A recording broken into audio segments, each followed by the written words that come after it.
Sánchez pedirá una última prórroga de un mes de duración. Sánchez pedirá al Congreso una última prórroga del estado de alarma de un mes de duración.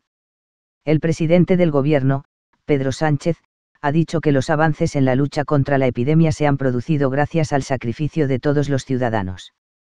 Sánchez, hay que limitar la circulación, la libertad de movimientos de los ciudadanos durante un tiempo prudencial y hay que limitar los contactos personales para frenar los contagios que aún son muy elevados.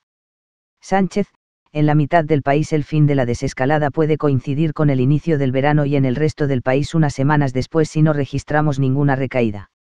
La amenaza es especialmente aguda durante la fase de desescalada, la prudencia debe ser la regla, por todo ello, el Gobierno solicitará una nueva prórroga del estado de alarma que pretende ser el último estado de alarma y abarcará hasta el final de la desescalada, por ello en lugar de 15 días vamos a solicitar que sea de alrededor de un mes.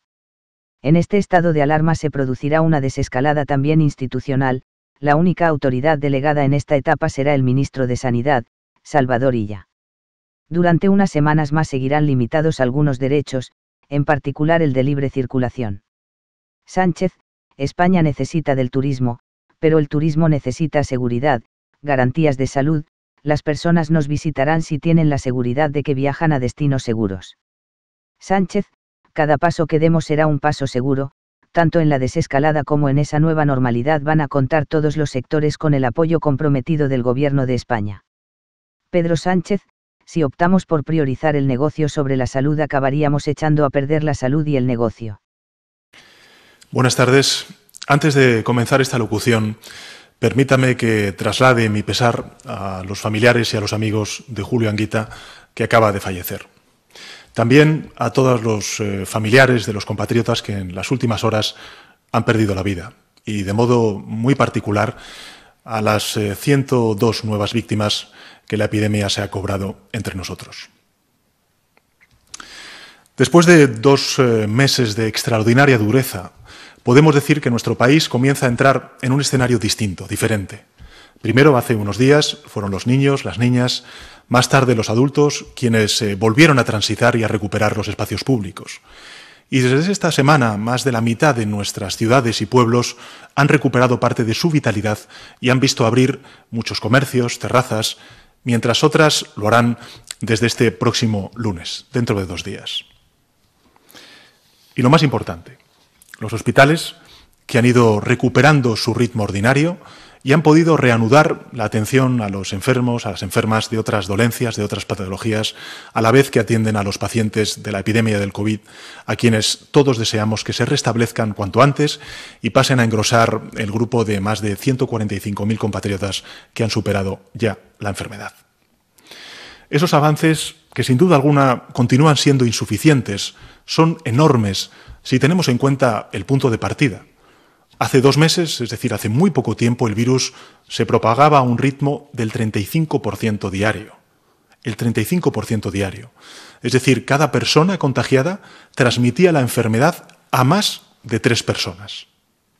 Es lo que los expertos, los epidemiólogos, el doctor Simón ha venido diciendo durante estas últimas semanas, el índice de reproducción del virus. Hoy, ese índice de reproducción del virus es inferior en nuestro país a 1. Superamos el pico de la epidemia, hemos conseguido doblegar la curva de propagación del virus y hoy el ritmo de contagio del virus es del 0,24%.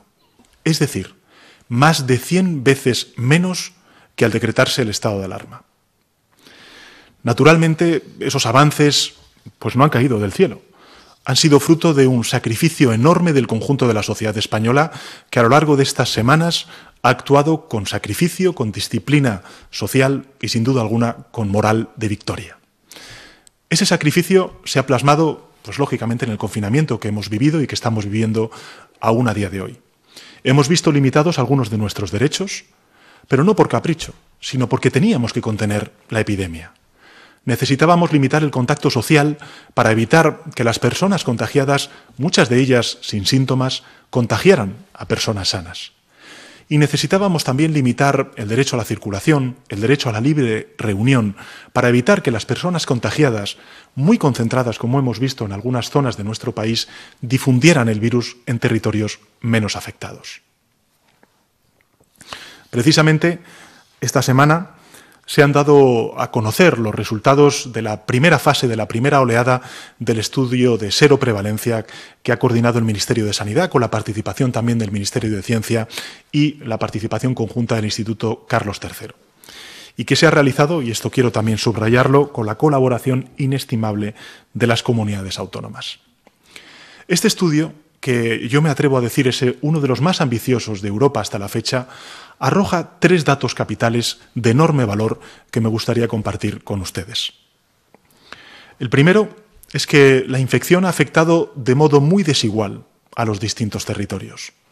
Hay provincias de nuestro país donde el porcentaje de personas que han estado en contacto con el virus es 10 veces mayor que en otras, hasta incluso en provincias limítrofes. La segunda de las conclusiones que me gustaría compartir con ustedes es que solo el 5% de media, es decir, 1 de cada 20 españoles, ha estado contagiado por el COVID-19 con o sin síntomas. Y la tercera es que la letalidad real del COVID-19 se sitúa en torno al 1%, siendo, pues como hemos visto desgraciadamente durante estas últimas 8 semanas, siendo mucho mayor esa letalidad entre las personas de edad más avanzada y, lógicamente, aquellas personas con patologías previas. Y precisamente esos 2 datos nos aportan 2 lecciones esenciales que me gustaría compartir con ustedes. La primera lección es que el estado de alarma ha funcionado y ha funcionado a todos los niveles, a todas las comunidades autónomas. Se han beneficiado las zonas con más infecciones, donde los contagios, lo estamos viendo durante estas últimas semanas, han caído, y se han beneficiado también las zonas con menos afectación, porque no han llegado infecciones desde fuera de esos territorios. Y junto a esta primera lección hay una segunda lección que me gustaría también compartir. Y es que el camino que estamos siguiendo desde el principio de la epidemia es el único posible. La prudencia, tantas veces subrayada por parte de las autoridades sanitarias, la cautela, tanto colectiva como individual, la seguridad, también colectiva como individual, es la única guía de actuación para vencer al virus. Recordarán, hace ya unas semanas, que al principio de la emergencia sanitaria hubo quienes dijeron que una posible solución sería permitir que el virus circulara libremente hasta que se alcanzara lo que han llamado los expertos y epidemiólogos la inmunidad de grupo, la inmunidad de rebaño, que supone que entre el 60 y un 70% de la población se infecta, queda inmunizada y, en consecuencia, el virus deja de circular. Es cierto que hubo países que iniciaron esa vía y que tuvieron que dar marcha atrás al ver las consecuencias tan graves que podía derivar de ello. Hoy sabemos que si hubiésemos seguido ese camino en nuestro país, la infección podría haber alcanzado a más de 30 millones de compatriotas. 30 millones de compatriotas. Y sabemos, además, que podría haber costado la vida de alrededor de 300.000 personas. 300.000 personas. 1 de cada 100 infectados. Posiblemente más, porque hubiera colapsado nuestro sistema sanitario y hubiera aumentado la letalidad porque muchos enfermos no hubieran podido ser atendidos. Creo, honestamente, que debemos tener muy en cuenta estas 2 lecciones. En primer lugar, que hay que limitar la circulación, la libertad de movimientos, la libertad de reunión entre conciudadanos y también entre territorios durante un tiempo prudencial para evitar perjudicar a quienes se encuentran en mejores condiciones. Y también hay que limitar los contactos personales, como antes hacía referencia, durante un periodo también prudencial para frenar los contagios que aún son muy elevados. Debemos mantener el rumbo que hemos seguido y debemos actuar con la máxima prudencia que nos ha guiado hasta este punto. Debemos seguir, lógicamente, recuperando espacios de movilidad, de libertad, de actividad económica y también social, pero siempre asegurándonos que mantenemos a raya el virus. A esa lógica responde la desescalada por fases y por zonas que ha propuesto el Gobierno y que ha aprobado conjuntamente con las comunidades autónomas. Nos permite avanzar tanto como sea posible en cada zona, sin perjudicar a las demás zonas y manteniendo controlados los contagios. Y, en consecuencia, a partir del lunes, la inmensa mayoría del país habrá iniciado ese proceso de transición hacia la normalidad, lo que hemos denominado la desescalada. La excepción afecta a las zonas más afectadas por la epidemia y principalmente a las dos zonas con mayor densidad poblacional que, a juicio de los expertos sanitarios, no reúnen aún las condiciones para transitar a la fase 1. Esto es la Comunidad de Madrid y Barcelona y el área metropolitana de Barcelona. Estas zonas, junto con gran parte de la Comunidad de Castilla y León, se mantendrán en la fase 0 hasta la próxima semana, pero con algunos alivios significativos en el ámbito del comercio, así como ciertas actividades culturales y recreativas. Este proceso de desescalada se prolongará, según lo previsto, por un espacio de unas cuantas semanas más. En la mitad del país puede concluir coincidiendo con el inicio del verano y en el resto 1 o 2 semanas después, si no registramos, y esto me gustaría subrayarlo, ninguna recaída a lo largo de este proceso de desescalada. Porque aunque el ritmo de contagios se ha desplomado, aunque el número de recuperados crece, y eso nos ilusiona y nos esperanza a todos, aunque la cifra fatídica de fallecidos desciende, el riesgo, y esto me gustaría siempre recordarlo, continúa ahí. Para que se hagan una idea de lo que les estoy diciendo, la pasada semana hubo en nuestro país 8.604 casos de nuevos diagnosticados. En lo que llevamos de esta semana, la cifra es mucho menor, 2.705. Probablemente alcanzaremos este próximo domingo en torno a los 3.200, 3.500 en relación con el inicio de la semana, el pasado domingo. Aunque son buenos datos, el virus, lo que quiero decirles es que no se ha ido y que su amenaza continúa siendo real. Por eso hoy, más que nunca, quiero utilizar esta comparecencia para pedir a todos y cada uno de nuestros compatriotas que sigan a rajatabla todas las recomendaciones de las autoridades sanitarias. Por ejemplo, la higiene del lavado frecuente de manos, la protección de la mascarilla cuando las autoridades sanitarias hayan señalado la obligatoriedad de los mismos o hasta incluso de manera voluntaria en los espacios públicos y privados, la distancia social de 2 metros en todo momento y en todo lugar. Son reglas que nada tienen que ver ni con ideologías ni con los negocios, son reglas de salud pública. Debemos asumir todos que hasta disponer de una vacuna, pues vamos a convivir con el virus porque no habrá desaparecido.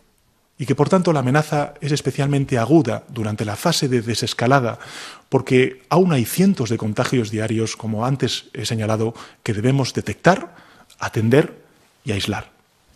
La prudencia debe ser la regla, debe continuar siendo la regla. Por todo ello, quiero anunciarles que el Gobierno de España solicitará al Congreso de los Diputados una nueva prórroga del estado de alarma, si bien tendrá características bien distintas respecto a las anteriores porque la situación en España ha cambiado.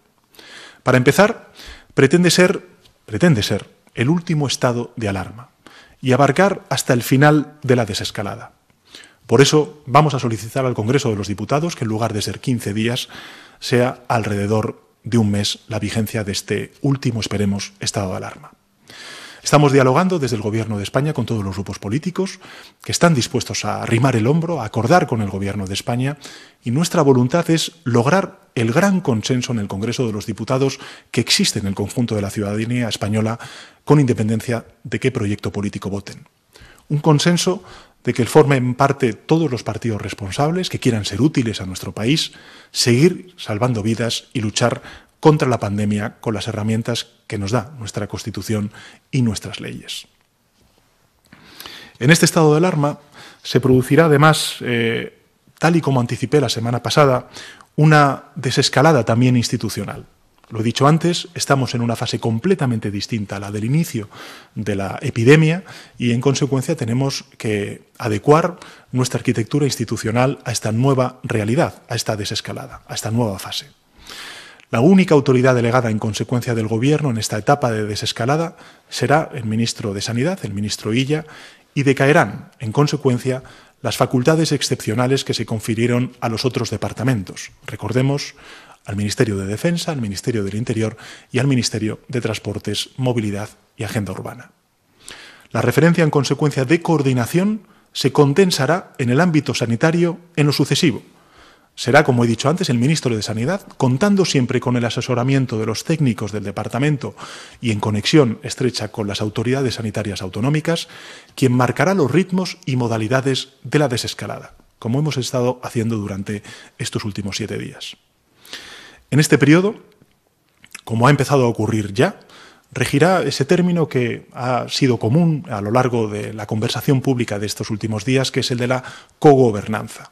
Es decir, las comunidades autónomas, que quiero además subrayar, están haciendo un extraordinario papel, una extraordinaria labor, y que siempre han mantenido su plena capacidad de gestión de las competencias sanitarias, irán recuperando su plena capacidad de decisión. Durante unas semanas más, seguirán parcialmente limitados algunos derechos, fundamentalmente el derecho a la libertad de circulación, con la única y exclusiva finalidad de proteger lo que queremos proteger desde el inicio de esta epidemia, que es el derecho a la vida y el derecho a la salud pública. Todos los restantes derechos y libertades personales siguen intactos y, por supuesto, están plenamente vigentes todos los sistemas de control democrático de la acción del Poder Ejecutivo, desde el Poder Legislativo, que sesiona y sesionará con regularidad, hasta la libertad de expresión y de prensa y, por supuesto, el control judicial. Mientras combatimos la dimensión sanitaria de la crisis del COVID-19, tenemos que hacer frente también a la dimensión económica y social que ha desatado la crisis del COVID. En este segundo frente hemos dado pasos significativos durante esta última semana que me gustaría también compartir con ustedes. De un lado, se ha firmado, a juicio del Gobierno, un importante acuerdo entre el Gobierno de España y los empresarios y los sindicatos para prolongar la vigencia de los ERTEs y así salvar los empleos suspendidos por la emergencia sanitaria hasta el próximo día 30 de junio. Y de otro lado, ha iniciado sus trabajos la Comisión Parlamentaria para la Reconstrucción Económica y Social. Ese camino, el camino por el cual ha venido abogando el Gobierno de España desde el inicio de la pandemia, el camino de la unidad, del acuerdo y de la búsqueda de soluciones, es el único camino posible. La unidad, lo hemos visto, salva vidas, y la unidad puede también salvar empresas y empleo. Pero también me gustaría hacer un inciso en esta reflexión, porque salvando vidas, salvamos además empresas y empleos. Todo el esfuerzo que hacemos en controlar la epidemia es un esfuerzo que nos acerca mucho más a la reactivación económica y a la reincorporación laboral. Dicho de otro modo, no hay contraposición entre prioridades sanitarias y prioridades económicas y laborales. No debemos engañarnos. El único camino hacia la recuperación económica y la reactivación laboral pasa por superar de una vez por todas esta emergencia sanitaria. Lo explicaré con un ejemplo que atañe a un sector especialmente afectado por esta crisis y tan importante para nuestro país como es el sector del turismo.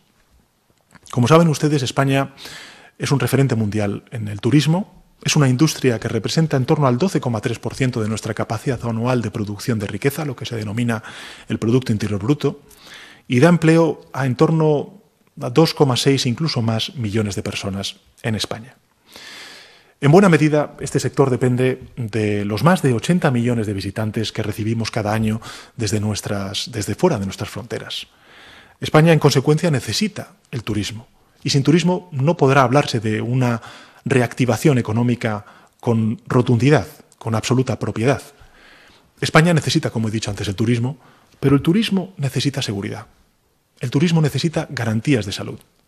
Las personas que nos visitan atraídos por nuestros paisajes, nuestras playas, nuestras montañas, nuestra cultura, nuestra hospitalidad, nuestra gastronomía, nos visitarán si tienen la seguridad de que viajan a destinos seguros, controlados. Debemos superar plenamente la emergencia sanitaria cuanto antes para así relanzar lo más pronto posible nuestra atractiva oferta turística. Si nos precipitáramos, por contra, y diéramos un paso en falso, podríamos poner en riesgo por mucho tiempo ese crédito internacional que nos ha costado décadas acumular. Y este mismo principio puede aplicarse a las restantes actividades, al ocio, a la cultura, desde luego, pero también al comercio y a la restauración. Reactivaremos todos estos sectores paso a paso, tratando de evitar las menores recaídas posibles, las mayores recaídas posibles, sin comprometer el control de la pandemia. Y cada paso que demos será un paso seguro, porque si no lo hacemos, si optáramos por priorizar el negocio sobre la salud, acabaríamos echando a perder la salud y también el propio negocio. Y quiero ser muy claro en este punto. Tanto en la desescalada como en esa nueva normalidad van todos los sectores a contar con el apoyo total, pleno, comprometido del Gobierno de España. Tenemos que reanudar toda la actividad económica cuanto antes, pero con plena atención a la salud. No deben prolongarse innecesariamente las restricciones, ni deben tampoco saltarse etapas poniendo en riesgo la salud y, en consecuencia, la recuperación económica. Estamos, como he dicho al principio de mi alocución, en el único camino posible. Por más que sea un camino duro, azaroso, muy esforzado por parte del conjunto de la ciudadanía española. Hemos de recorrerlo juntos, sin dejar a nadie atrás. Y es seguro, estoy convencido de que lo vamos a conseguir. Durante estas largas semanas, muy largas semanas, todos los representantes institucionales hemos iniciado nuestras intervenciones con el recuerdo emocionado a las víctimas mortales de esta epidemia. No los vamos a olvidar nunca. No pertenecen en consecuencia a ese pasado que queremos superar, sino que son parte imprescindible del futuro que ahora vamos a empezar a construir entre todos. Quisiera que, cuando recordemos a las 27.561 personas, compatriotas, a los que la enfermedad ha arrancado de nosotros, intentemos responder a una sencilla pregunta. ¿Qué esperarían ellos y ellas de nosotros? ¿Qué nos pedirían que hiciéramos? ¿Qué nos pedirían ellos y ellas para nuestro país, para España? Lógicamente nada nos devolverá la presencia de quienes se han ido, pero sí podemos hacer que sigan presentes en nuestros actos, en nuestros pensamientos, en nuestras palabras, como lo estarán en el gran homenaje público que pronto les podremos tributar. Podemos convertirnos en el reflejo de todo lo bueno y digno que representaban ellos y ellas, y mantenerlo vivo para siempre. La historia de España del último medio siglo es la historia del triunfo del entendimiento frente a la ruina del enfrentamiento y la división. Muchos de los que nos han dejado estas semanas lo sabían de primera mano, y mejor que nadie, como consecuencia de su edad. Confiemos, como hicieron ellas y ellos, en nuestras capacidades como sociedad. Seamos dignos de su memoria. Está en nuestras manos. Ese y no otro puede ser, a mi juicio y sin duda, el mejor y más hermoso homenaje que les hagamos. Gracias. Muchas gracias, presidente. Comenzamos con el turno de preguntas en un grupo de medios y periodistas en el que hoy participan la cadena SER, Capital Madrid, El Español, Cambio 16, Televisión Española, Mercados.es, El Periódico, Berliner Zeitung, El Economista y El Diario del Puerto. A todos ellos les rogamos que tengan los canales de sonido preparados, que digan su nombre, si sois tan amables al intervenir, también la ponderación y la cortesía con el resto de los participantes a la hora de formular las preguntas. Interviene inicialmente, si están ya todos preparados, la cadena SER. Adelante.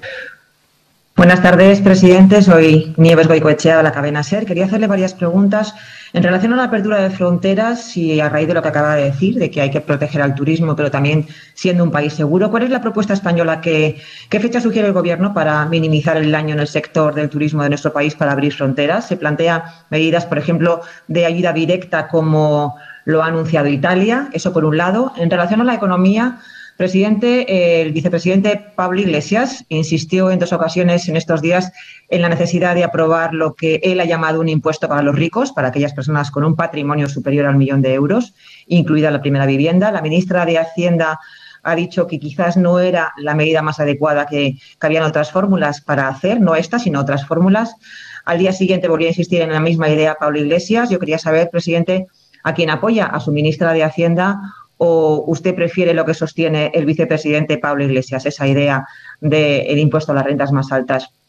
Por otro lado, usted prometió transparencia en todo el proceso de desescalada. Queríamos saber por qué no hacen públicos los informes técnicos y sanitarios con los motivos por los que las comunidades autónomas pasan o no de fase, pero sí hoy se ha conocido, por ejemplo, el informe sobre Madrid en mitad de la rueda de prensa que estaba dando el Gobierno de Madrid, con lo cual ha sorprendido a los propios dirigentes madrileños cuando ya estaba publicado en algunos medios de comunicación. Muchas gracias, presidente.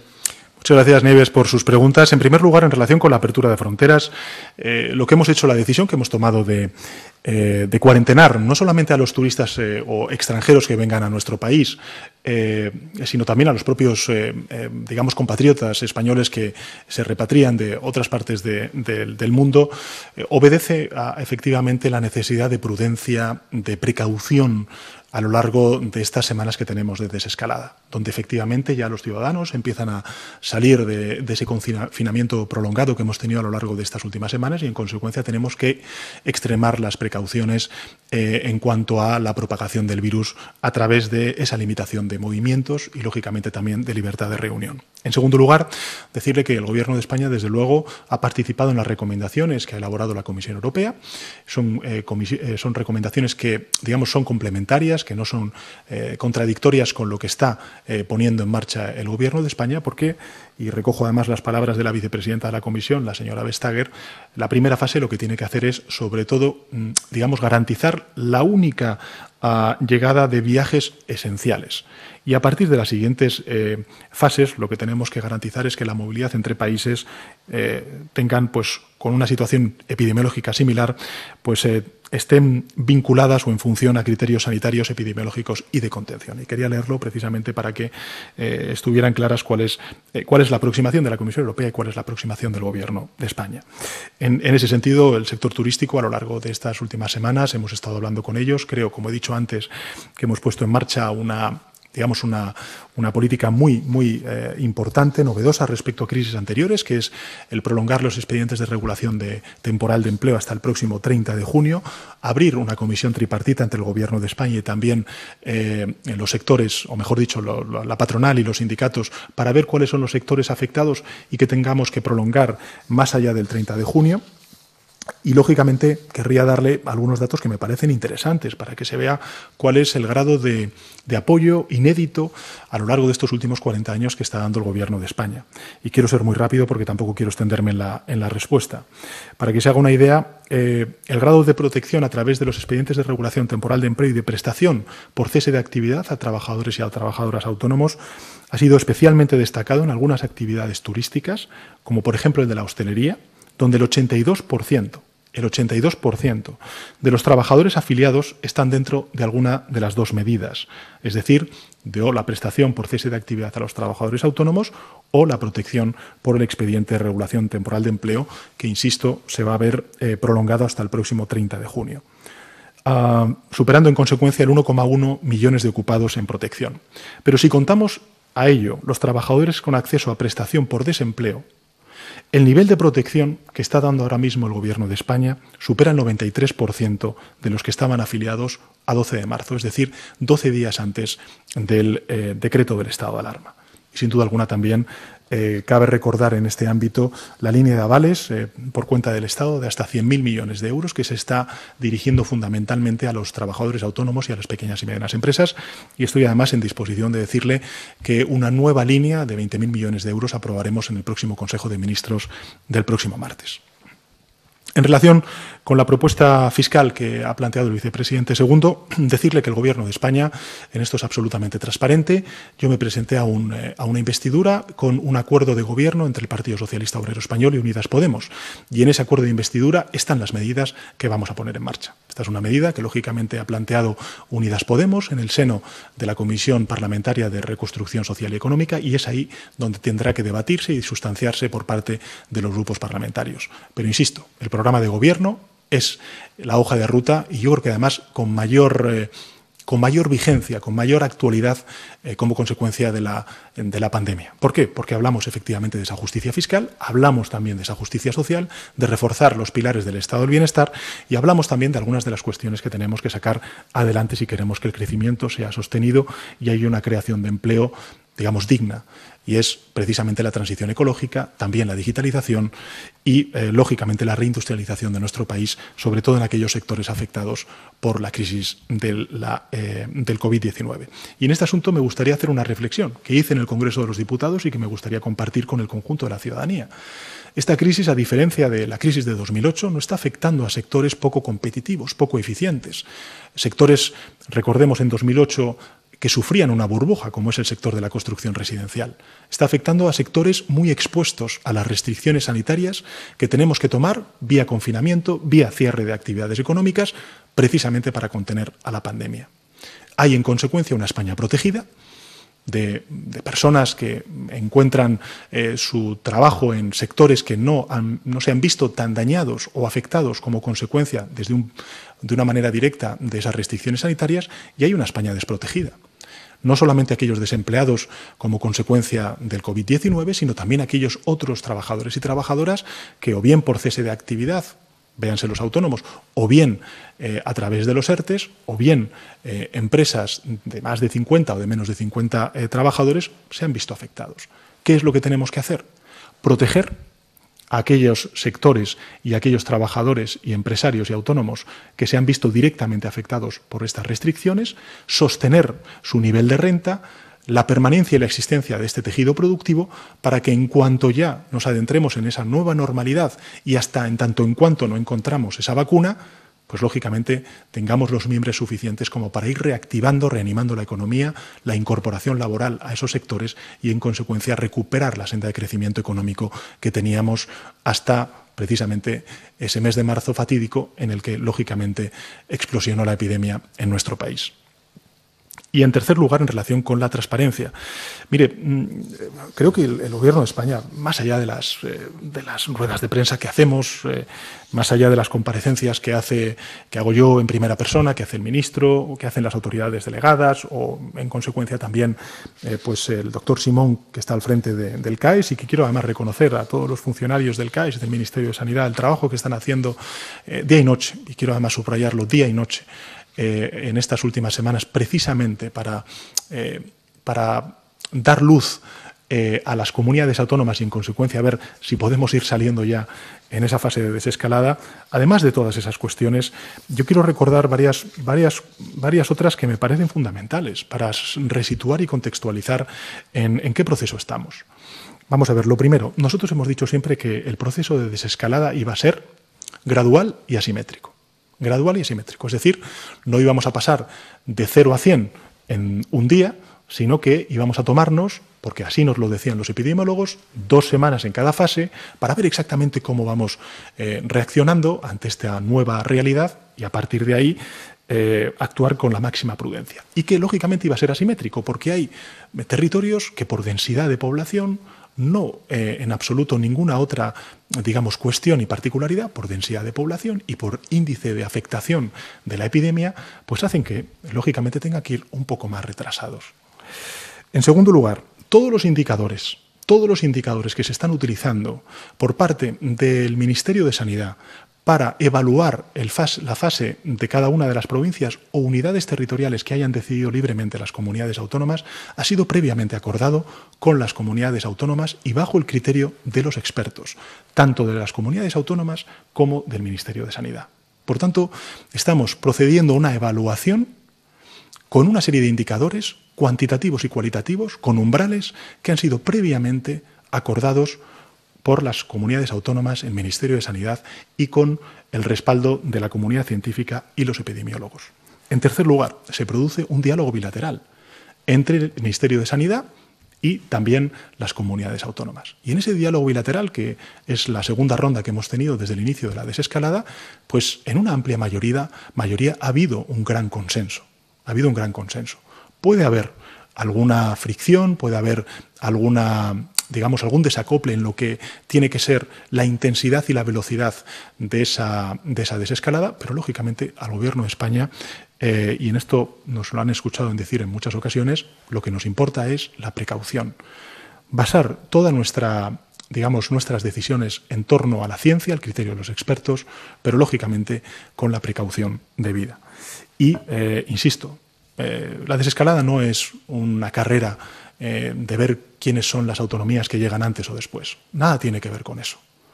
Tiene que ser la prudencia, el criterio de los expertos y la ciencia quien alumbre las decisiones que estamos caminando. Y creo que además es importante trasladarlo así, porque estamos en un horizonte de esperanza. Hay muchísima gente esperanzada.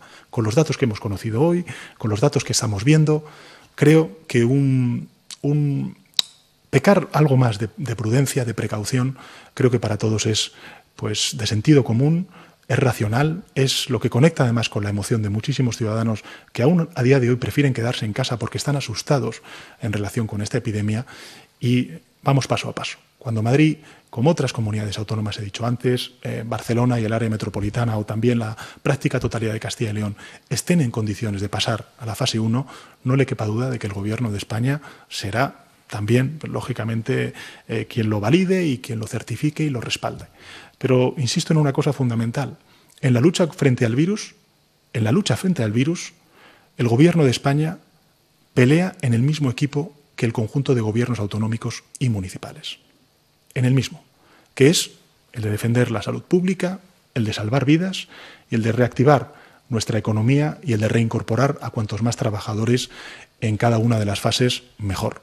Pero tenemos que hacerlo con extremada prudencia, porque efectivamente nos estamos enfrentando a algo desconocido, y si hay que pecar de algo, pequemos entre todos de prudencia y de precaución. Vamos a por el siguiente turno de preguntas. Quedan 9 todavía. Capital Madrid pregunta, adelante. Sí, hola, buenas tardes o buenos días, señor presidente. 2 cuestiones muy concretas sobre economía y siguiendo también con impuestos, pero no para los, digamos, los ricos o los patrimonios más altos. ¿Barajan algún impuesto especial a la banca? Porque uno de los grandes bancos españoles ya ha advertido, o por lo menos ha mostrado su temor ante la SEC, ante el supervisor de Estados Unidos. Y luego, siguiendo también con el sector bancario, parece que los grandes bancos ya tienen bastante engrasado todo el mecanismo de las líneas ICO. Parece que quieren la liberación de los 40.000 millones que restan de los que habían anunciado en un principio. Gracias. Bueno, muchas gracias por sus preguntas. En relación con la primera pregunta, no sé muy bien a qué se refiere con que ha habido bancos que en la SEC estadounidense han planteado esto. Insisto, en relación con el ámbito fiscal y otros ámbitos está el acuerdo de gobierno, es público, y esa es la hoja de ruta que va a mantener y a continuar el Gobierno de España durante los próximos 4 años. Y en segundo lugar, en relación con esta cuestión de las líneas ICO, efectivamente, como he dicho antes, en el próximo Consejo de Ministros vamos a articular y a proceder a esa tercera línea de otros 20.000 millones de euros, ya serían en torno a 80.000 millones de euros si las cifras no me bailan, que el Gobierno de España, que el Estado va a prestar a través de garantías de liquidez a las pequeñas y medianas empresas y a los trabajadores autónomos. Insisto, la práctica totalidad, más de un 90% a día de hoy de lo ejecutado, está dirigiéndose a las pequeñas y medianas empresas y a los trabajadores autónomos.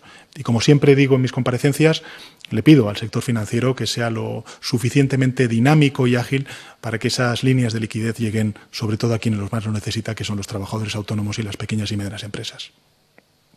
Pregunta ahora El Español, adelante. Hola, buenos días, presidente. Alberto Prieto del Español. Dice usted que quiere un estado de alarma de alrededor de un mes, si no le he tomado mal las notas. ¿Eso es que hasta el 30 de junio, cuando acaba la desescalada de la mitad del país, si todo va bien, o lo vincula usted a que toda España acabe su desescalada, lo que nos pondría en mediados de julio? ¿O acaso prevé usted mantener en estado de alarma solo a las comunidades que no avancen, y también tendríamos un estado de alarma simétrico? Por otro lado, ya ha explicado usted hasta la saciedad los argumentos y los porqués, pero déjame que le haga una pregunta de sí o no, por favor. Una pregunta de sí o no que exigen tanto la presidenta madrileña Ayuso del PP como el presidente valenciano Puig del PSOE. ¿Van a hacer públicos los informes? Y por último, hoy hemos publicado en El Español que su gobierno prevé no recurrir al MEDE, que ofrece más de 20.000 millones de euros con una casi nula condicionalidad y a un interés bastante más bajo que el del mercado, que es un ahorro de 2.000 millones si España recurriera al total de sus posibilidades. El otro día usted no contestó al líder de la oposición, a Pablo Casado, en el Congreso sobre si va a acudir al rescate. ¿Tiene usted previsto acudir al rescate del MEDE, sí o no? Gracias. Muchas gracias, Alberto, por sus preguntas.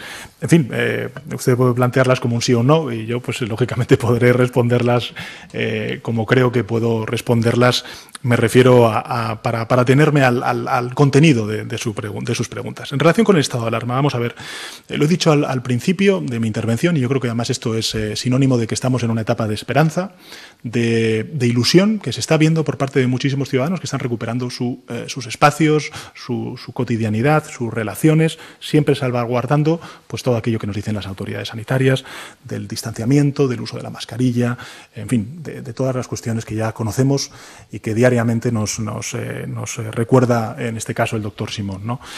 Pero, efectivamente, el estado de alarma tiene que cambiar, porque estamos en una fase de desescalada y no de contención como teníamos al principio. Por tanto, no tiene ningún sentido que tengamos 4 autoridades delegadas, es decir, el Ministerio del Interior, el Ministerio de Defensa, el Ministerio de Transportes, Movilidad y Agenda Urbana y el Ministerio de Sanidad. Y, por tanto, lo que vamos a hacer es condensar toda esa, digamos, autoridad delegada en quien tiene ahora mismo que pilotar esa desescalada junto con las comunidades autónomas, que es el Ministerio de Sanidad. En segundo lugar, el principio de cogobernanza, junto con el Ministerio de Sanidad. Es decir, ese diálogo bilateral, ese encuentro bilateral que tiene el Gobierno, la autoridad sanitaria en este caso, con cada una de las comunidades autónomas. En tercer lugar, es importantísimo continuar con el estado de alarma. Es fundamental continuar con el estado de alarma. Creo que ese estudio de seroprevalencia único en Europa que hemos publicado, el Ministerio de Sanidad, el Ministerio de Ciencia y, lógicamente, al frente del Instituto de Carlos III, entre otros, nos han dicho 2 cosas muy importantes. La primera de ellas es que el 5% de la población, de media, el 5% de la población se ha visto en contacto con el virus, ha sido contagiado con el virus, consciente o inconscientemente. Hay gente que lo ha pasado asintomáticamente, como bien sabemos. Por tanto, es un porcentaje muy menor de la población.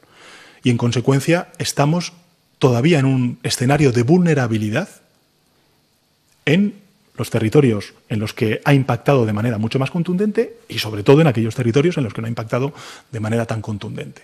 Por eso es fundamental en la desescalada mantener el estado de alarma. Y es fundamental porque necesitamos seguir restringiendo la movilidad. Lo que no tendría ningún sentido es que un ciudadano de Madrid, que está en fase 0, por ejemplo, pueda ir a su segunda residencia a Murcia o a cualquier parte de Andalucía. En consecuencia, necesitamos seguir restringiendo esa movilidad y necesitamos también seguir restringiendo la libertad de reunión, porque creo que es importante el mantener esas, como he dicho antes, distancias de seguridad que nos indican las autoridades sanitarias. Esto, lógicamente, está ligado a lo que usted ha dicho antes del horizonte temporal de la desescalada. El Gobierno de España ha planteado siempre esas 6 semanas. Llevaríamos ya en torno a 1 semana y media, 2 semanas. Por tanto, tendríamos un horizonte de 4 semanas. Pero, insisto, va a depender mucho de la evolución de la epidemia. No va a depender del criterio político del Gobierno de España. A nosotros, si me apura, le diría que cuanto antes levantemos el estado de alarma, mejor, porque significará que hemos vencido definitivamente al virus. Pero no depende única y exclusivamente de un criterio político. Dependerá de la disciplina social, dependerá del grado de unidad institucional que despleguemos durante estas próximas semanas y dependerá también, lógicamente, de que antepongamos los criterios de sanidad pública, de salud pública y de salvar vidas a otra serie de criterios. Y, en consecuencia, el horizonte que nosotros vamos a plantear a los grupos parlamentarios pues es aproximadamente de 1 mes. ¿Eso significará que no podamos levantar el estado de alarma de algunos de los territorios? No. Si es asimétrico con todas las consecuencias. Y habrá, a lo mejor, territorios que pasan a la nueva normalidad pues en un horizonte temporal incluso inferior a esos 4 semanas y, por tanto, el Gobierno de España no tiene ningún interés en que se sigan limitando esas restricciones de movilidad y de libertad de reunión en esos territorios. Solo y exclusivamente por criterios epidemiológicos y sanitarios en aquellos territorios en los que inevitablemente tengamos que actuar con esta herramienta constitucional. Y por eso pido a todos los grupos parlamentarios el que arrimen el hombro. El conjunto de la ciudadanía española apoya, sea de manera, votando a un partido político o a otro, teniendo y defendiendo un proyecto ideológico u otro, apoya el que ahora mismo la única herramienta que tiene el Gobierno de España para poder hacer frente a esta epidemia es el estado de alarma, que durante estas últimas semanas hemos visto ha funcionado muy bien, extraordinariamente bien. Por tanto, creo que la responsabilidad, y es a la que abogo, y también a la generosidad y al sentido de Estado, y al momento crítico que vive nuestro país, como vive también el conjunto de la humanidad, apelo a esa responsabilidad para que los grupos parlamentarios puedan apoyar la prórroga de ese estado de alarma. Esperemos que sea el último. Desde luego, en nuestro ámbito, en nuestro horizonte, es el último. Y además quiero decir que a lo largo de las próximas semanas hablaremos con los grupos parlamentarios, como estamos haciendo ya, para ver cómo, una vez entrados en esa nueva normalidad, podemos gobernar esto con modificaciones, esta epidemia con modificaciones legislativas que ya no necesiten de esa restricción de movilidad para poder seguir manteniendo a raya al virus hasta que encontremos esa vacuna. En relación con el sí o el no, pues, mire, yo en relación con el rescate, yo creo que, si me permite, no formularía la pregunta así.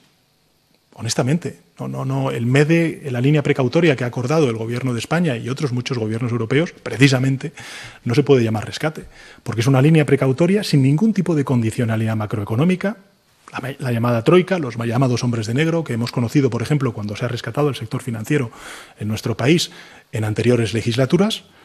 Aquí la única condicionalidad es que esos recursos económicos se destinen a lo que se tienen que destinar, que es gasto sanitario, en lo que se refiere a la línea precautoria. En segundo lugar, si habla del SUR, del programa de fondo de reaseguro de desempleo, el Gobierno de España lo ha pedido y lo ha defendido desde el primer momento. Es más, tengo que decirle, creo que el Gobierno de España ha sido uno de los principales impulsores de ese fondo de reaseguro por el desempleo. Y además podrían implicar miles de millones de euros para que España pudiera seguir financiando y sosteniendo esos expedientes de regulación temporal de empleo. Por tanto, creo que, en fin, la pregunta no es, entiendo el marco que quieren incorporar alguno de si es un rescate o no es un rescate. No, rescate hubo al sector financiero. Hoy, estas líneas que se están poniendo en marcha, afortunadamente y bajo el impulso también del Gobierno de España, nada tienen que ver con rescates. Tienen que ver con líneas precautorias, con una condicionalidad vinculada a la crisis del COVID-19, que no solamente es sanitaria, sino también social y laboral y económica, como estamos viendo, y en consecuencia el Gobierno de España, si tiene necesidad de utilizarlas, las utilizará. Y desde luego ya le adelanto que lo que está vinculado con el SUR, con el Fondo de Reaseguro por el Desempleo, lo vamos a pedir porque lógicamente queremos seguir financiando los expedientes de regulación temporal de empleo en nuestro país. Vamos con un cambio 16. Adelante. Buenas tardes, presidente. Soy Juan Emilio Ballesteros. Se ha referido al principio de su intervención a Julio Anguita, a quien seguramente recordaremos como el político que jamás negociaba sus principios. ¿Qué glosa puede hacer de esta actitud política en un momento en el que los principios parecen ceder paso al insulto, a la descalificación, a esa dialéctica entre economía y sanidad que alimenta el discurso del agravio comparativo? Por otra parte, quería que me respondiera: existen informes de la Guardia Civil que alertan sobre posibles desórdenes o incidentes de orden público a tenor de la extensión de la protesta de las cacerolas a la calle, o a tenor también pues el crecimiento de esas colas del hambre que estamos viendo. ¿Cómo afronta el Gobierno este riesgo? Y por último, presidente, la prensa agoniza, la prensa escrita, con miles de trabajadores pues, en medio de ERTES y con medios muy precarios. Desde hace más de un mes se adelantó que se iba a negociar ayudas, se iban a adelantar ayudas o anunciar ayudas para el sector. Hay empresas que ya no aguantan más. ¿Qué se va a hacer en este sentido? Gracias. Entiendo, Juan Emilio, que cuando se refiere a las empresas, se refiere a las empresas del sector de turismo o en general. Las empresas de comunicación. De los medios de comunicación. Discúlpeme. Sí. Prensa escrita. Sí. Discúlpeme, Juan Emilio, no lo había entendido. Bueno, respecto a lo primero, lo he dicho al principio de mi intervención, le traslado al conjunto de familiares, amigos y amigas de Julio Anguita el profundo pesar del Gobierno de España. Creo que Julio Anguita ha sido una figura histórica de extraordinaria relevancia en la vida política y social de nuestro país y en efecto, bueno, creo que políticos con principios como los que él representó, hasta incluso desde la discrepancia que legítimamente pudimos tener en un pasado, me refiero, ahora pues, hablo como secretario general del Partido Socialista, con su formación, la coalición de Izquierda Unida, pues lógicamente cuenta con todo el respeto y todo el cariño la familia de Izquierda Unida del Gobierno de España y, si me permiten esta licencia, de la familia socialista del conjunto del país. En relación con la información que ha dicho usted sobre el informe que se elaboró por parte de la Guardia Civil y que yo honestamente no he tenido acceso a él y no conozco su contenido, sí que le voy a decir dos cosas. La primera, vinculado con las manifestaciones a las cuales usted ha hecho antes referencia, lo que no es importante es el objetivo de y el objeto y el propósito de esa manifestación. Lo que es importante es mantener las distancias de seguridad. Creo que hemos andado un camino muy importante durante estas últimas 8 semanas. Hemos tenido que sacrificar muchos aspectos de nuestra vida social, también económica, como estamos viendo, y laboral, para poder contener al virus como lo estamos teniendo ahora. Y ahora que estamos muy cerca de llegar a esa nueva normalidad, creo que lo más importante es que no relajemos nuestras conductas sociales. Y esas conductas sociales están sobre todo y ante todo vinculadas con el distanciamiento social. El propósito de las manifestaciones, el que sea. Vivimos en un país democrático, un país libre y, por tanto, ahí yo no voy a entrar. Pero lo que pido es que se respeten esas medidas de protección, de distanciamiento social, que, por cierto, no son políticas, no son ideológicas, no son de negocios. Son porque nos han dicho las autoridades sanitarias, los expertos, los epidemiólogos, que son la única manera de combatir y de frenar la propagación del COVID-19. Y, por cierto, han dado éxito, porque el confinamiento ha hecho que pasemos de un 35% antes del estado de alarma diario de incremento, es decir, que una persona contagiada contagiaba a más de 3 compatriotas, y ahora estemos por debajo del 1, de esa famosa R de reproducción, y en consecuencia hayamos controlado al virus. Por tanto, el confinamiento, las distancias sociales están funcionando y creo que es muy importante que las preservemos. Y en relación con la última de las cuestiones, vinculada con la pobreza a la cual hacía usted referencia y que efectivamente estamos viendo en algunos territorios, y también los expedientes de regulación temporal de empleo a los cuales usted antes hacía referencia, decirle que el Gobierno de España, creo que a lo largo de estas últimas 8 semanas, ha hecho un trabajo muy intenso por crear esa triple red a las familias, a los trabajadores y también a las empresas. A trabajadores y empresas, antes he hecho referencia a respuesta a preguntas de un colega suyo, me refiero en el ámbito de las líneas ICO y también de los expedientes de regulación temporal de empleo. En el ámbito de las familias, pues quiero decirle que uno de los principales compromisos del Gobierno de España es poner cuanto antes en marcha un ingreso mínimo vital precisamente para todas aquellas personas que se hayan podido quedar sin prestación hasta que efectivamente puedan encontrar un nuevo puesto de trabajo. Televisión Española, adelante. Sí, buenas tardes, presidente. Alba Galán, de Televisión Española. Primero, ha dicho que la prórroga del estado de alarma será de aproximadamente un mes. ¿Puede concretar de qué fecha a qué fecha exactamente va a solicitar esa prórroga del estado de alarma?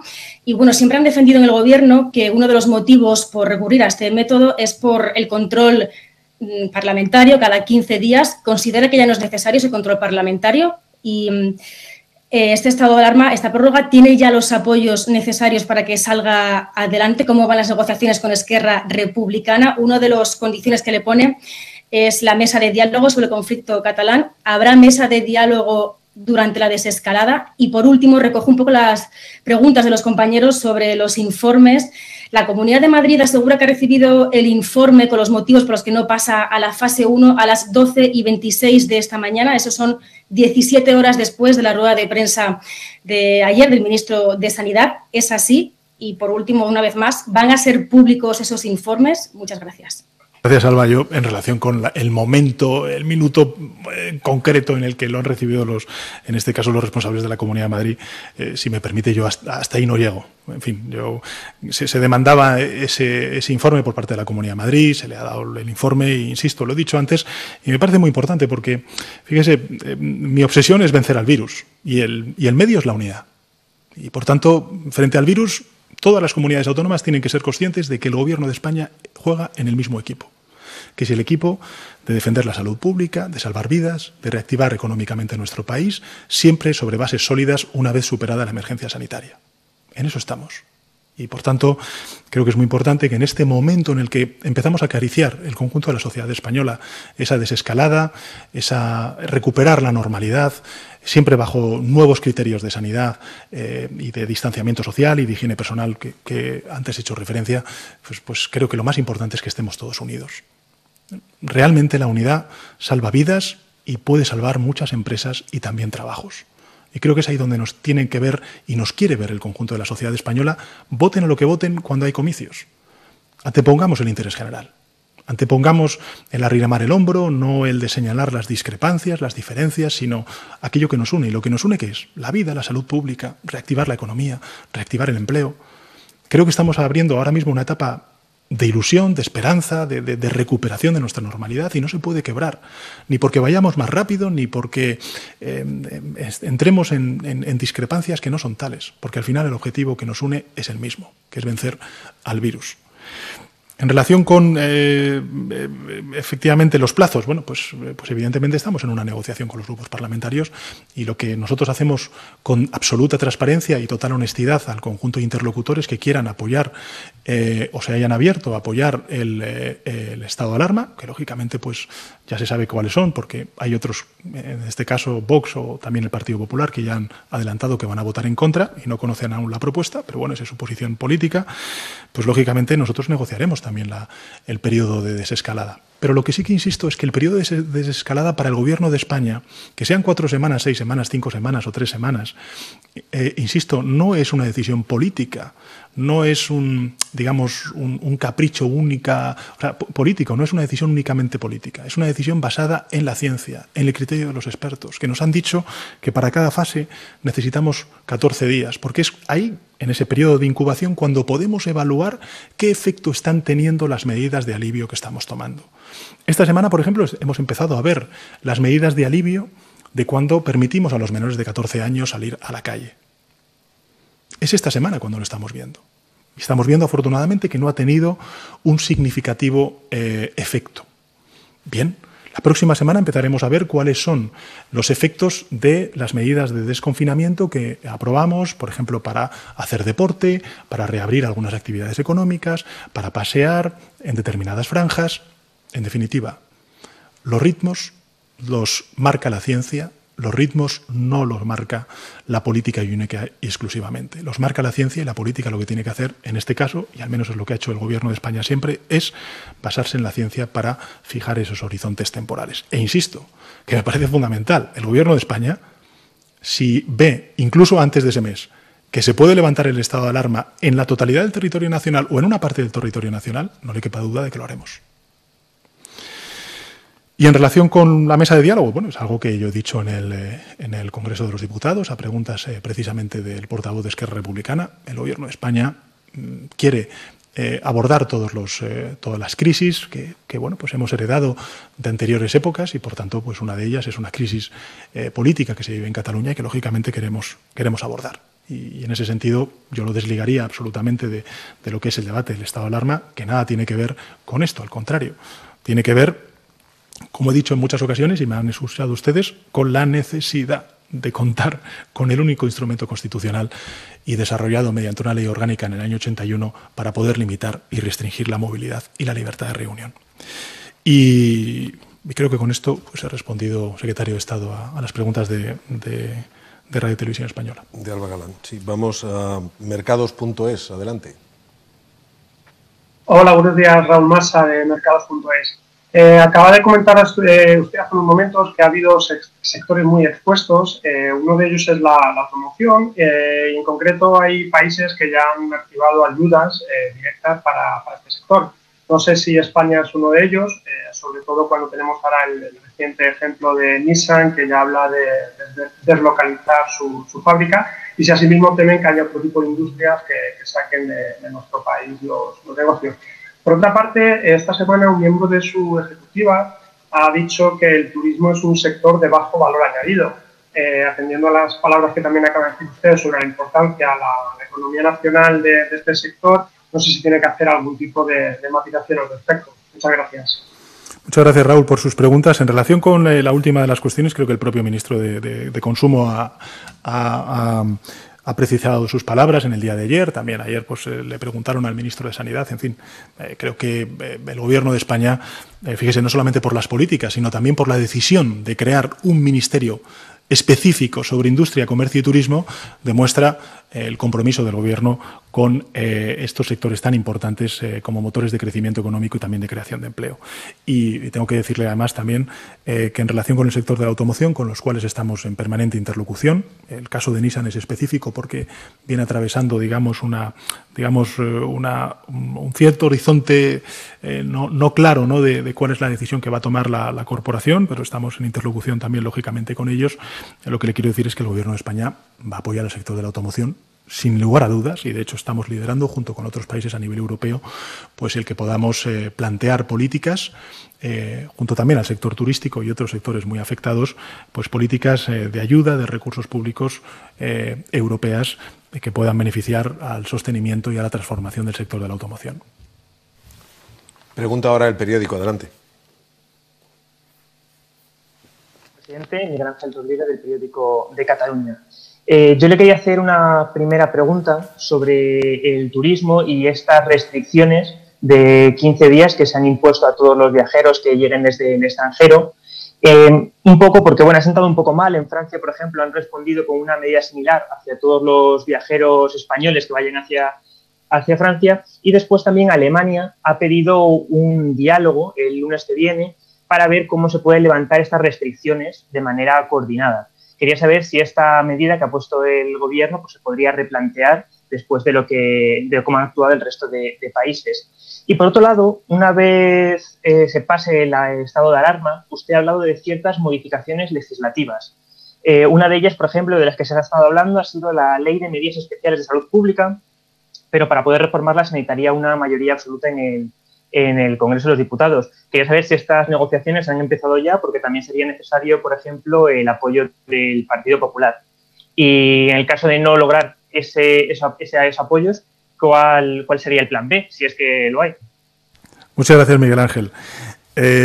Vamos a ver, en relación con la primera de las cuestiones en cuanto a la cuarentena.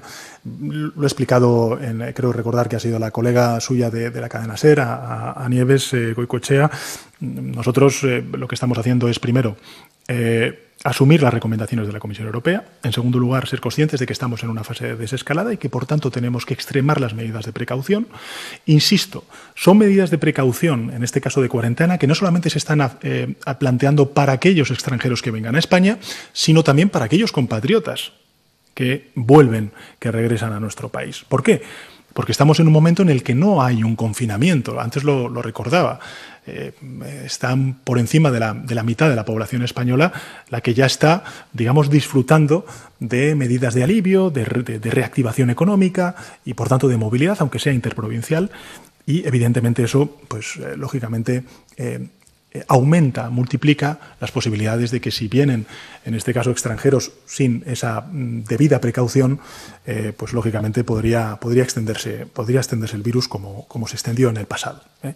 En segundo lugar, nosotros hemos tenido una interlocución con Francia en todo momento. Yo tuve la ocasión también de poder intercambiarme mensajes, en este caso con el presidente Macron, y entiendo perfectamente esa medida de reciprocidad. Desde luego, desde nuestro punto de vista, no tiene ningún otro significado. Es más, quiero recordar que con algunos países, lógicamente limítrofes, como es Portugal o como es Francia, hay excepciones a esta regla de la cuarentena.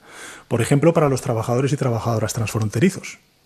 Por ejemplo, también, como hay libertad de mercancías, pues para aquellas personas que vengan aquí a España o quieran transitar a Portugal, lógicamente esos trabajadores también pueden entrar en nuestro territorio sin necesidad de hacer esa cuarentena. Es decir, hay excepciones ya previamente contempladas y acordadas, en este caso, con el gobierno francés y con el gobierno también portugués.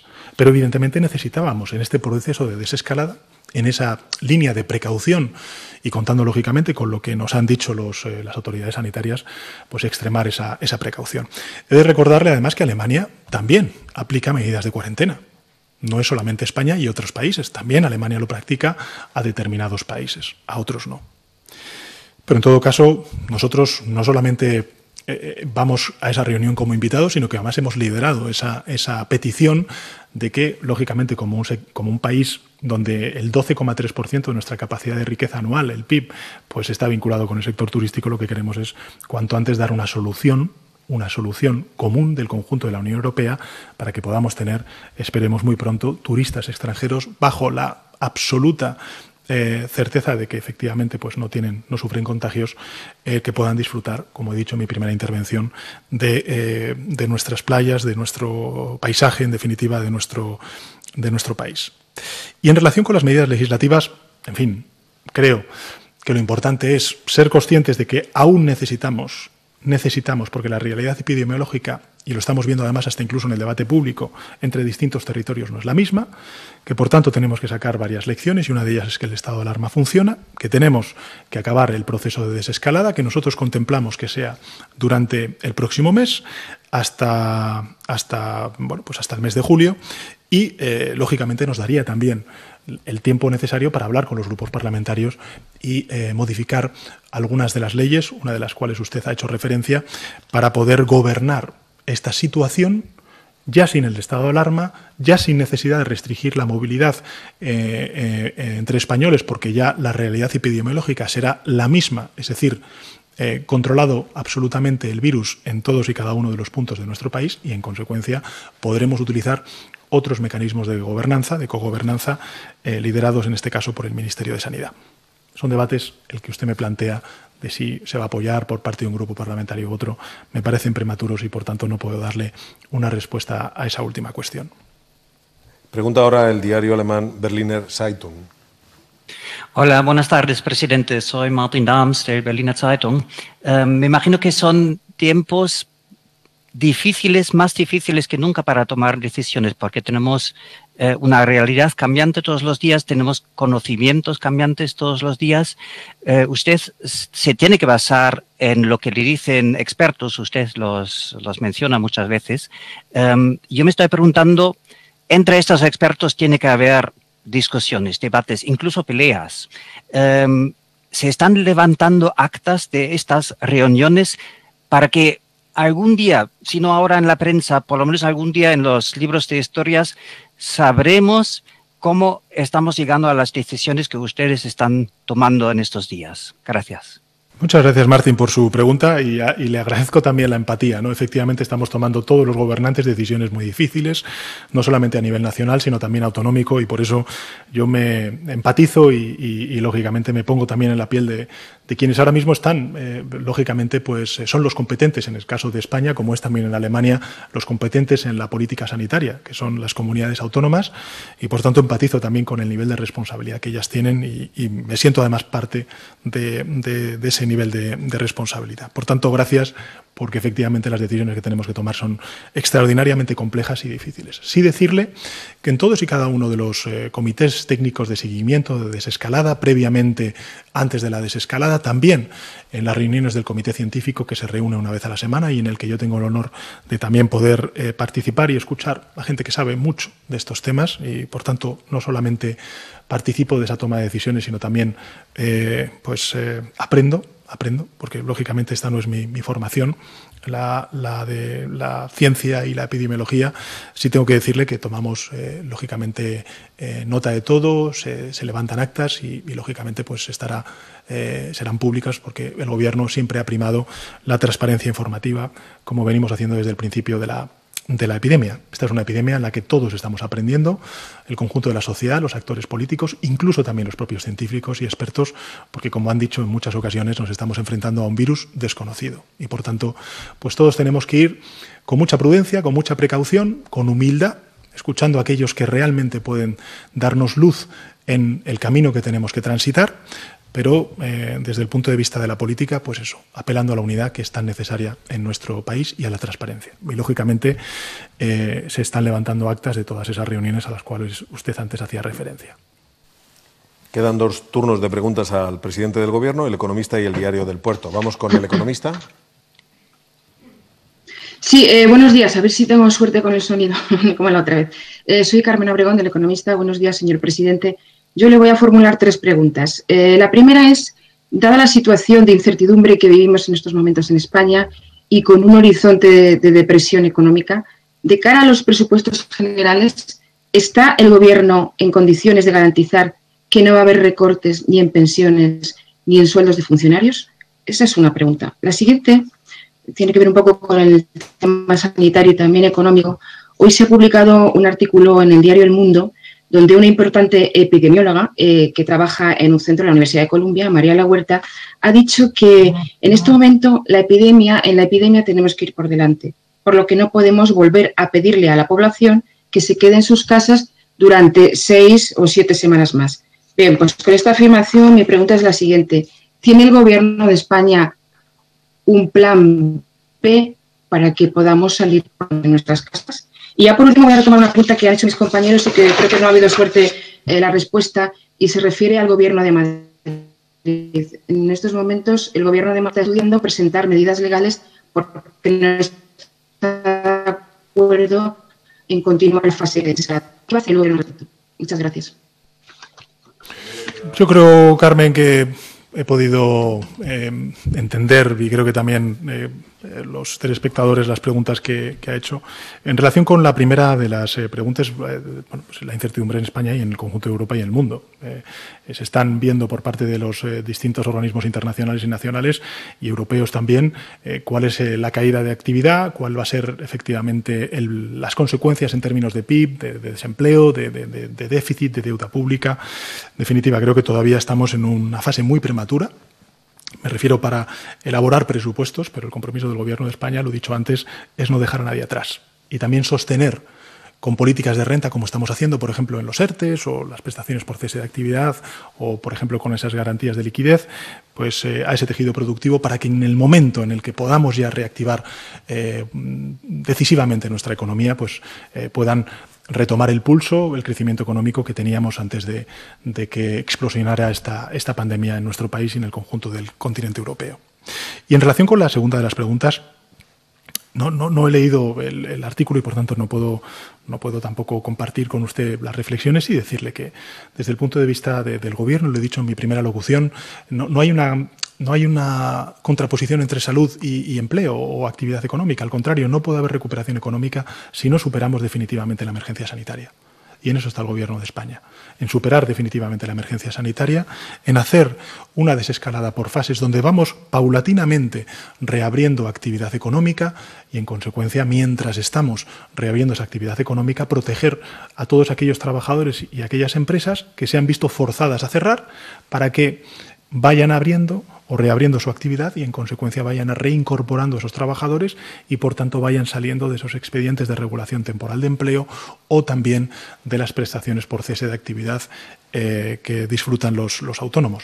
Incluso usted habrá visto que en algunos determinados sectores, por ejemplo, para la recogida de cosechas en algunos territorios de nuestro país, porque era una de las demandas que nos hacían presidentes y presidentas autonómicos, por ejemplo el de Extremadura o la de Navarra, pues lógicamente el poder combinar y conjugar prestaciones que existen como consecuencia de la crisis del COVID y también los ingresos que pudieran tener en el campo como consecuencia de su participación laboral en estas cosechas, ¿no? Por tanto, quiero decirle con esto que no queremos dejar a nadie atrás y, en segundo lugar, lo que queremos es sostener todo el tejido productivo para, en el momento en el que podamos recuperar la senda de crecimiento económico y de creación de empleo, una vez superada la emergencia sanitaria, pues retomemos la senda que teníamos hasta el mes de marzo, que estalló esta pandemia en nuestro país.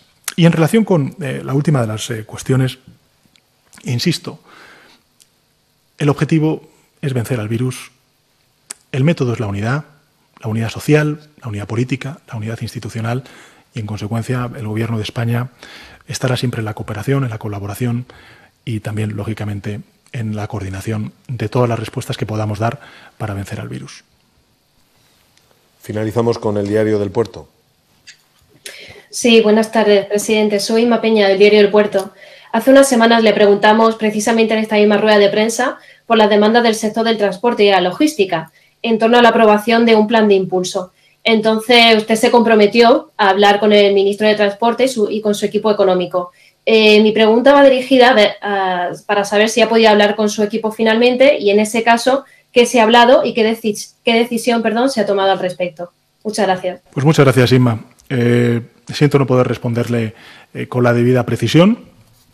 Sí que efectivamente hablé con el Ministerio de Transportes, de Movilidad y Agenda Urbana Me consta que a lo largo de estas semanas, precisamente para el sector del transporte, se han habilitado determinadas facilidades en cuanto a la restauración, en cuanto también el uso de gasolineras, etcétera, y también, lógicamente, de alojamiento, pero entiendo que usted se refiere más a medidas que podamos tomar en el medio plazo. Y en eso está el Ministerio de Transportes hablando, lógicamente, con los sectores afectados. Presidente, muchas gracias. Gracias a ustedes.